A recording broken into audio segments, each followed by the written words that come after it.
What's up, everybody? This is Jay, and this is the Shy Season 3, Episode 5 Terror Town Recap. Now, it's a lot going on. We finally get some information about Keisha. Now, if you're new to my channel, I do a recap of the episode, and at the end of the video, I give my review and opinions and thoughts on what's going down. Now, let's see what's going on with Keisha, Ronnie, and the gang. But before we do, please subscribe. I'm trying to get to 30K subs. I really appreciate your help. If you haven't subbed already, please do so and bang that bell and hit the like if you enjoyed the video. Let's see. We first see some room and it's look like it's a basement or something. And I'm wondering, what is this? Is this the people under the stairs or what? And so then we see Keisha and she in some type of bathtub and some dude washing her down talking crazy. Then we see Ronnie on the beach and he getting baptized in dirty water like he was David Banner. And so we finally seeing Ronnie trying to turn over a new leaf in life and make a change for the better. And once they dunk him, he come back and let's see if he a new man. Now, we later see over at Sonny's that Emmett is sitting there tired, and Sonny is saying, "Hey man, I saw you come. Somebody said they saw you coming out of here late last night." And Emmett saying, "Oh yeah, I forgot I had left my keys." He said, "Yeah, well you forgot to air out too." He said, "Man, I can't remember everything, Sonny. What you expect? I got a lot on my mind." And Sonny said, "Hey boy, who you talking to now? You know I don't put up with no disrespect, boy. You better watch it. You better make sure you air out everything when you leave." And so now Emmett's sitting there and he just thinking about Keisha and all kind of stuff. Meanwhile, we see Keisha and she getting fed some type of pork and beans or some type of puppy chow or some shit. And I'm wondering what's going on. I feel bad for her. She crying. She still ain't said a word. Meanwhile, we see Rosalind at Candy Burris and she getting that little chocolate coochie ate out. And you see Doodah, he eating the candy. And so she talking about this is how you need to be running your election. And he's like, "Man, what?" And she said, "Yeah, you need to put Jake in it." He said, "Jake ain't no accessory. By the way, you want some pizza?" She said, "Hell yeah." Meanwhile, we see that Trig is sitting in the window like he was Malcolm X. And so Imani say, "Why don't you get out that window?" And they said, "Yeah, I heard what you did with the 63rd Street mob." And he said, "How you hear that?" And I got my sources. And then Imani tell him, "Hey, you better get off a grinder. You stay looking for trade. It's trade because they gonna trade your life for his if he find out about you." And meanwhile, we see this white social worker come. He make him get out. And she checking around. She say, "You need to fix this outlet. You need to change this." And then she asking them, do they stay together? He said that was his wife. And they say, "Well, you married?" "Well, not yet." He like, "Man, why you asking all these questions and shit? You know what I'm saying? Jake is my blood. Why we gotta prove this to you, man? This is shit." And she like, "Look, you better get it together. It don't matter if he blood. You need to get all this stuff together. I'll see you in 2 weeks." Meanwhile, we see Ronnie looking rusty. He looking like he ain't ate in a couple years. And then we see Old Rail and he give him some clothes. He say, "Man, you looking dusty, Ronnie." And so Ronnie, he go ahead and put on the little clothes he gave him, trying to look a little better. Meanwhile, we see the little crew, the kids, they sitting there eating some pizza. And then Jake is mad because Cav tell him that he invited a little girl to come with him. And so he like, "Man, why you invite that bougie girl?" He say, "Man, stop saying that." And so then Cav get up and meet her, and Papa like, "Hey man, it's okay if he like her, man. I invited somebody too." And so he say, "Man, who you invite?" And then we see, and she say, "Man, who you think?" It was Maisha. Meanwhile, we see Keisha sitting there held hostage by baby cameras. And so she got a damn bedpan, and so she tried to go in the other room and use the bedpan, but we see his baby monitors in there, and he talking about, "Yeah, go ahead and smile for daddy, yeah." And so we see it's some real weirdo stuff going on right here. Meanwhile, we see Jada is on the date with this dude from her job, and so he said, don't worry, I'm going to take you to meet my family. And so she nervous or whatever, and so he go and meet the family, and it's Tomas. And so his mom say, oh, you meet the Tomas? Oh, okay, I like it. You, yeah, let me talk it to her. Tomas, you go and get a drink. And so they talking with the family, and they say, oh yeah, you remember the last relationship Tomas had with the at the work? It didn't go so well. I mean, she died, but she was great. She was also a doctor. And so Jada like, oh, I didn't know Tomas was married. He say, oh, Jay, he was married, but he don't tell it you. It's okay.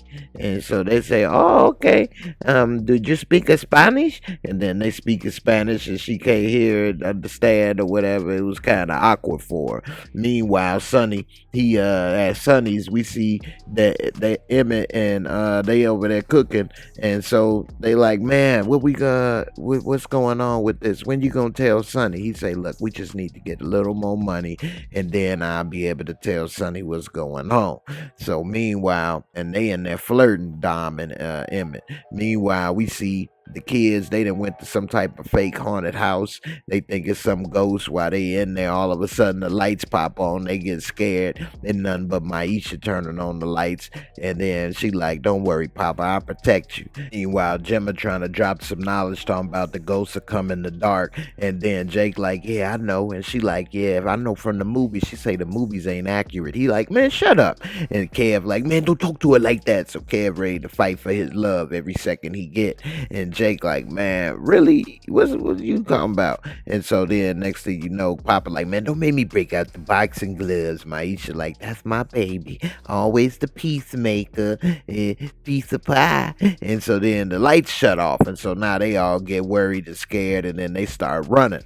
Meanwhile, we see that what ended up happening was it was a blackout across the city. So we see Keisha laying in the bed, and all of a sudden the light goes out. And so now she realized that the power must be out because the light on the little baby monitor is out. So she started getting a flashlight and started looking around the place. Meanwhile, at Sonny's, the light go out. Somehow Dom then cut her finger, and so we see Emmett putting a little bandage or two on her, and they start to get to know each other. She like, oh, how you know how to do this? He say, my mom a nurse. She's like, I ain't know that. He say, well, you would if we stopped barking at me.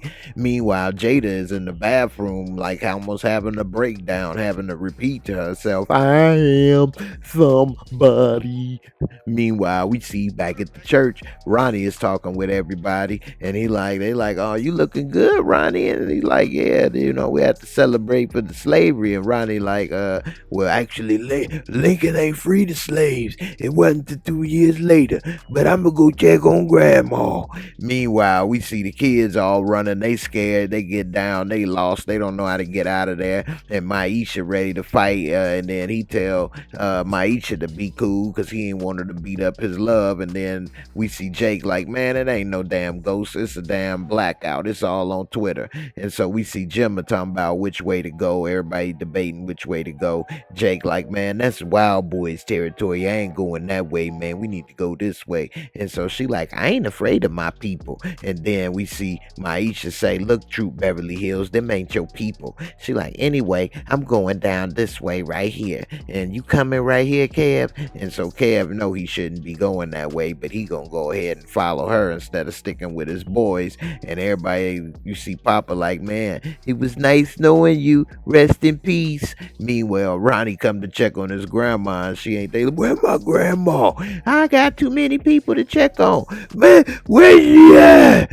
Meanwhile, we see back at Trig, he see Monty packing. He like, man, where you going? I got to go. I can't be here. He's like, man, what are you talking about? I'm not all the way clean. When I was younger, my father caught me in drag, and he had pulled a knife. I knew it was either him or me. So I had to, I took him out. He like, man, I don't give a care. I love you. I need you here with me. He like, you sure? And next thing you know, they hugged up, and I guess they decide they gonna stick together. Meanwhile, we see Duda at Perry's Pizza, and he telling them to go out and deliver pizzas, take care of people, and make sure that we at crisis ain't no thing. And so he say, make sure you get me on the news. Meanwhile, we see Keisha trying to bang up out of there, and she using her shoulder, but that wasn't enough. She tried to bang on the glass bricks, that ain't gonna work, and she breaks this little holder shelving unit and realized she could use that as a weapon. Meanwhile, Sonny's is jumping. In the back of Sonny's, they got all kind of barbecue. They got like a party. Everybody out there. Dom like, man, we running out of food. Him is like, man, that's all right. I dip in Sonny chicken stash. I got a good lie. And she like, man, I shouldn't have went into business with you, man. You bogus. Meanwhile, Miss Ethel somehow done made it all the way down the street, out the damn place, banging on her old house, talking about, let me in, my judges is on. And he say, Miss Ethel, Ronnie Fran, he like, come on, let me help you. Get off of me. You trying to have your way with me, boy. What you doing? Meanwhile, we see across the city, on the underside, Kev and Jimbo, they walking through the street. Couple dudes in the hood, spook, scaring them or whatever, saying all kind of crazy stuff. Jimbo scared, not knowing she don't know what she talking about. They see a little mural for the girl. Jimbo like, you know her? He's like, nah, but we found her at first. We thought it was my sister, but nah, we don't know her. And so then we see Ronnie come. He like, Grandma, thanks, bro. Grandma, how you thought? What you doing? How you get here? Oh, hey, Ronnie. How you doing? Oh, you remember me now? Yeah, you made me miss my judges. And then we see that Tomas, and he walking home, and Jada is upset, and he like, what's this problem? And he tried to get some kiss. I like it, the chocolate. Give me the kiss. You know what? Your family, why you didn't tell me you was married? What's going on? Well, I mean, that's not the type of thing that you tell someone. We just get to know each other. But I like you, okay? And I love it, the chocolate. I like it. I wanted to get it some more. They call me Tomas because I need it more. Give me the smooch. Meanwhile, we see Miss Ethel, and she, Ronnie, what you doing? Grandma, I just got baptized. Again? I got you baptized before. I didn't know that. Well, I mean, your mama was a hoe, and your daddy wasn't shit, so I knew I had to get you baptized. Ain't that right? How that sound? Meanwhile, we see back at Sonny's that Papa trying to go out with Maisha, talking about, I want to go with you. I'm pray for you even if we break up. She like, well, what you want from me? Make sure I read the Bible, and I want to play tennis. Meanwhile, they start dancing to celebrate. Next thing you know, they having their little first smooch. Then he give a little peck, and then we see Kev getting his little smooch from his little bougie girl, and even Emmett give him a little thumbs up, like, all right, Kev. Everybody dancing, having a good time. Sonny's is packed, lit, jumping, better than it's ever been when the Sunny got it open. And so they got the backyard jumping, everything. And then we see that Emmett is talking with this one girl, and Dom come and pull him away, and she like, man, you can't be talking with her. She do food reviews on her blog. He like, well, that's perfect. She like, no, this ain't my best food. He like, don't worry, I got you. And he take it over there and give it to her. Meanwhile, we see the Duda is still working at the office, and next thing you know, he lean back, he watching Jake or whatever, they bonding, talking. He put on a little jazz from a Chicago legend, and Jake like, yeah, ain't that dude you talking about? He like, who? And so then they guess they having a little almost father-son time moment. And so dude, I get a text to come out. Jake like, can I come with you? And then we see Big Mike. He like, man, this little punk was writing on the signs. He like, easy, Mike. And he say, what's the problem, young man? He say, man, you ain't no Harold Washington, man. And he like, oh yeah. And Jake is watching while they talking, and he just grab him by the jawbone, about to rip his damn mouth apart, throw him to the ground, and then he just start stomping the boogers out of this dude, and he was stomping them real stiff like he was in the drum line or something. If you watch his hips, he was stomping straight up and down, like he was a bug or something. He wasn't putting too much ghetto-ness into it. He wasn't gonna mess up his trousers.